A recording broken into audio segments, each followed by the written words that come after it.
So when you want new ideas, what do? You disconnect and you kind of, look around and you get inspiration from whatever's around you. So, I have a golf ball before me. So if I were to kind of focus on this, I can think of a few ideas. I can think of something really amazing from a golf ball. Probably I'm creative or I'm in a design world, but generally even people can think about it. You can have so many creations around this. If you have a cup on your table, you can think about the interesting things you can have. And of course, I've got this box here, which is my latest creation, So this is a box. If it's lying on my table, I can think about 10 different things which I can elaborate from this and stuff. So ideation is not a difficult task. It's easy, if you can have your brain off the computer and stuff, you can definitely think. So I have a key ring. I got a specific one because it allows me to kind of have this in my jeans. If I have a habit of losing my keys or whatever, this helps.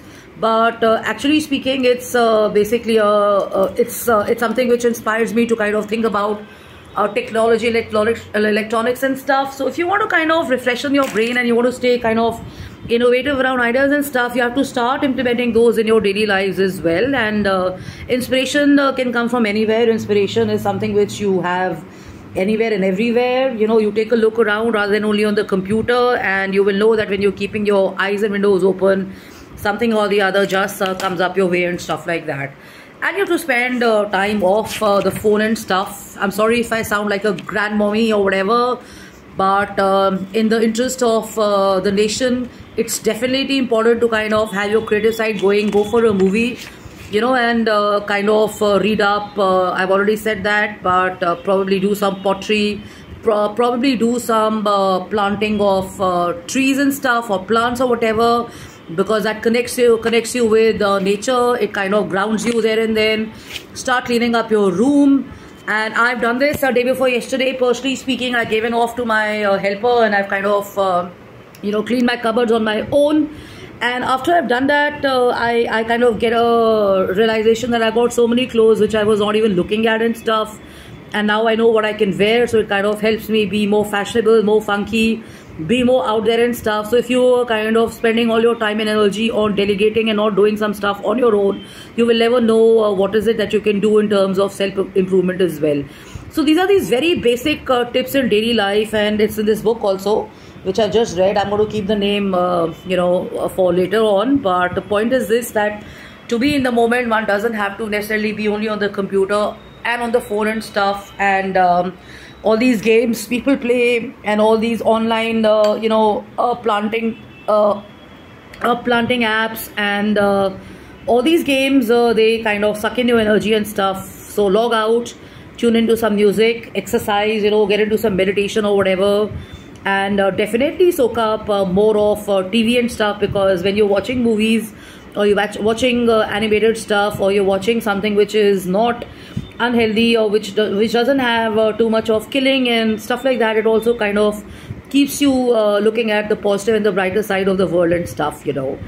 So that's that. Unless you're in a job where your task is to kind of drop bombs and stuff on people, best is to kind of look at stuff which is healthy and stuff which feels positive and uplifting, because at the end of the day or start of the day, you're responsible for your own energy and stuff like that. And it's easy to kind of get sucked into online discussions and debates and stuff.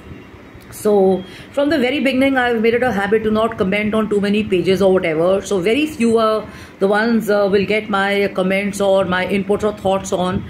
And I think I have a habit of this since the year 2010. I would go into the office also, and I would kind of log into the computer, and I would just ignore and not even reciprocate or be on social media, because I feel much better is talking or kind of having a phone call or a conversation or whatever. But of course, now with WhatsApp and stuff like that, it's easier to be in touch. And then definitely recorded messages make life a lot easier, because they are more personal. So stick to these habits. We are around here, in Hindi, hum kaun sa mar rahe hain abhi? They say that, people sometimes say that, Facebook gives you a feeling, or social media gives you a feeling that I'm not alive. But the reason is this, that you feel down and you feel low because you spend all your time and energy only in the social world and virtual world. and it is a physical or a psychological distance. If you can pick up the phone and have a chat, you can have 10 different conversations and you bond even better, you know. And that's how our grandparents and our uncle aunties were better off, because they were spending more time on personal conversations and in personal relationships and stuff than being in long distance phones or cyber worlds and stuff like that, you know. So think about it, and always a great idea to be in the real world and stuff, and enjoying. And cheers to you on a lovely coffee or a chai, you know. This is actually coffee, and it's Sri Lankan coffee. So this is another way to kind of relax and detox, get your favorite flavor and enjoy. And believe me, Bill Gates का एक कल video था. There was a Bill Gates video. I was so kicked by it. It's so positive, and it kind of makes me look at the positive of enjoying even a cup of chai or a coffee and stuff, you know. So enjoy yourself and slow down is a good idea. And relaxation and rejuvenation always helps you kind of bounce back and do more.